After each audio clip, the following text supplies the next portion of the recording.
পারস্য উপসাগরীয় দেশে প্রতিদিন ইরানের ছোড়া শত শত সস্তা শাহেদ ড্রোনে দিশেহারা হয়ে পড়েছে যুক্তরাষ্ট্র ও তার মিত্ররা।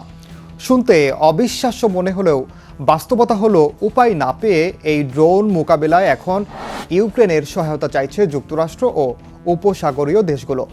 কেননা তুলনামূলকভাবে সস্তা কিন্তু কার্যকরী অস্ত্র ইরানের শাহেদ আত্মঘাতী ড্রোন। এই ড্রোনগুলোর দাম মাত্র কয়েক হাজার ডলার, কিন্তু এগুলো ঠেকাতে ছোড়া হচ্ছে মিলিয়ন ডলারের ইন্টারসেপ্টর মিসাইল, যে কারণে যুদ্ধের হিসাব নিকাশ দ্রুত বদলে যাচ্ছে। এতে শুধু সামরিক ক্ষতি নয়, বরং বড় অর্থনৈতিক ও মনস্তাত্ত্বিক চাপ তৈরি হচ্ছে।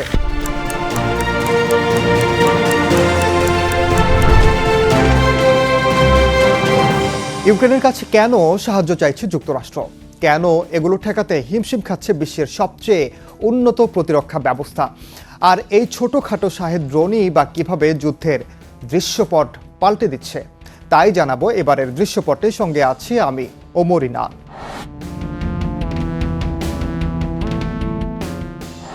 ইরানের তৈরি শাহেদ ড্রোন মূলত এক ধরনের আত্মঘাতী ড্রোন, যেটিকে সামরিক ভাষায় বলা হয় লয়টারিং মিউনিশন।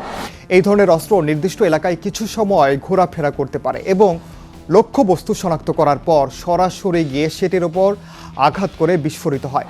সবচেয়ে পরিচিত সংস্করণ হলো শাহেদ 136। ত্রিভুজাকার ডানা বিশিষ্ট এই ড্রোনের পেছনে থাকে একটি ছোট প্রোপেলার ইঞ্জিন, যা এটিকে দীর্ঘ সময় আকাশে উড়তে সাহায্য করে। এই ইঞ্জিনের কারণে ড্রোনটি আকাশে উড়তে উড়তে একটি বিশেষ ধরনের শব্দ তৈরি করে। অনেকেই সেই শব্দকে তুলনা করেন মোটর চালিত ঘাস কাটার মেশিনের সঙ্গে।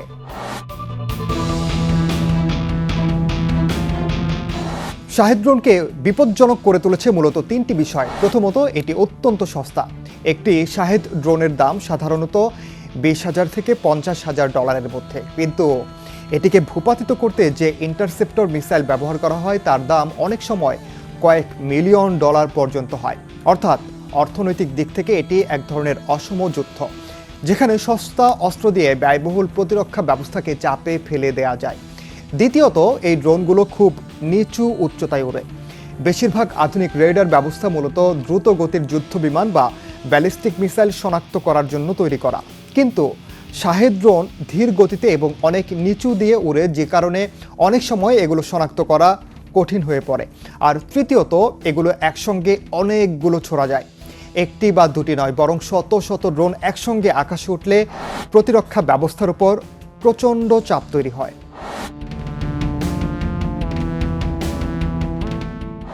বর্তমান সংখ্যাতে ইরান প্রতিদিন বিপুল সংখ্যক শাহেদ ড্রোন ব্যবহার করছে।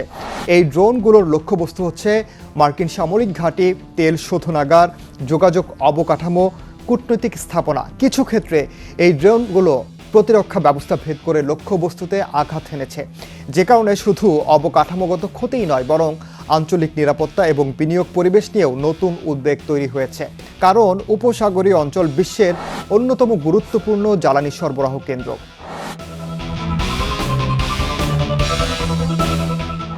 এই ড্রোন হামলার কারণে একটি বড় সমস্যা সামনে এসেছে, ইন্টারসেপ্টর মিসাইলের দ্রুত ফুরিয়ে যাওয়া। যখন প্রতিদিন শত শত ড্রোন মোকাবিলা করতে হয়, তখন প্রতিটি ড্রোনের জন্য আলাদা মিসাইল ব্যবহার করা অত্যন্ত ব্যয়বহুল হয়ে দাঁড়ায়, যে কারণে দীর্ঘমেয়াদে এই কৌশল টেকসই নয়। বিশ্লেষকদের মতে এটি ইরানের অ্যাসিমেট্রিক ওয়ারফেয়ার কৌশলের একটি গুরুত্বপূর্ণ অংশ, অর্থাৎ কম খরচের অস্ত্র দিয়ে প্রতিপক্ষকে অর্থনৈতিকভাবে চাপে ফেলা।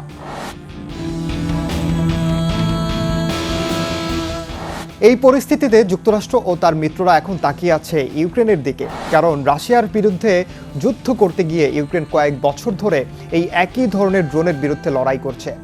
ইউক্রেনের প্রেসিডেন্ট ভলোদিমির জেলেনস্কি সম্প্রতি জানিয়েছেন, মধ্যপ্রাচ্যে শাহেদ ড্রোন প্রতিরোধে সহায়তার জন্য যুক্তরাষ্ট্র তাদের কাছে অনুরোধ জানিয়েছে।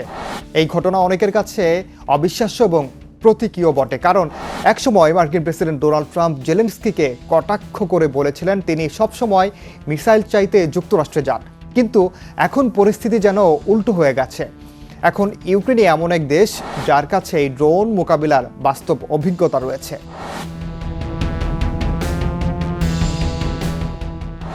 ইউক্রেন এই ড্রোনের বিরুদ্ধে বেশ কয়েকটি নতুন কৌশল তৈরি করেছে। এর মধ্যে একটি হলো সেন্সর ও মাইক্রোফোনের নেটওয়ার্ক ব্যবহার করে ড্রোনের শব্দ শনাক্ত করা। শাহেদ ড্রোনের বিশেষ শব্দ শনাক্ত হলে সঙ্গে সঙ্গে প্রতিরক্ষা দল সতর্ক হয়ে যায়। আরেকটি কৌশল হলো ট্রাকে বসানো ভারী মেশিন গান দিয়ে ড্রোন ভূপাতিত করা, কারণ ড্রোনটি ধীর গতি হওয়ায় অনেক সময় তুলনামূলক সস্তা অস্ত্র দিয়ে এটিকে ধ্বংস করা সম্ভব। এছাড়া ইউক্রেন তৈরি করেছে সস্তা ইন্টারসেপ্টর ড্রোন, যেগুলো সরাসরি গিয়ে শাহেদ ড্রোনের সঙ্গে ধাক্কা খেয়ে সেটিকে ধ্বংস করে।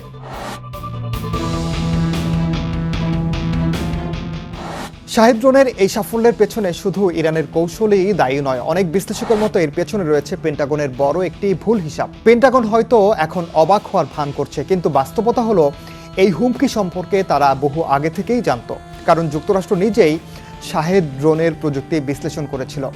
যুদ্ধক্ষেত্র থেকে উদ্ধার করা ড্রোনের ধ্বংসাবশেষ সংগ্রহ করে মার্কিন সামরিক গবেষকরা এগুলো রিভার্স ইঞ্জিনিয়ারিং করেছিলেন। এই গবেষণার ফলেই তৈরি হয়েছিল একটি মার্কিন সংস্করণ লুকাস ড্রোন। অর্থাৎ ওয়াশিংটন খুব ভালো করেই জানতো এই ড্রোনের ক্ষমতা কেমন, কিন্তু সমস্যা হলো তারা এই প্রযুক্তিকে মূলত আক্রমণাত্মক অস্ত্র হিসেবে দেখেছে, প্রতিরোধের কৌশল হিসেবে নয়। যে কারণে বাস্তব যুদ্ধক্ষেত্রে শত শত ড্রোন একসঙ্গে আকাশে উড়তেই ধরা পড়েছে বড় একটি দুর্বলতা।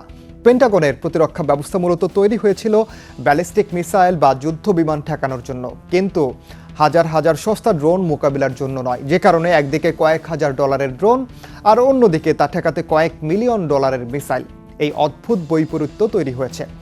অনেক বিশ্লেষক বলছেন এটি অর্থনৈতিক ফাঁদ, যেখানে প্রতিপক্ষের উদ্দেশ্য শুধু ক্ষতি করা নয়, বরং প্রতিরক্ষা ব্যবস্থাকে অর্থনৈতিকভাবে ক্লান্ত করে দেয়া।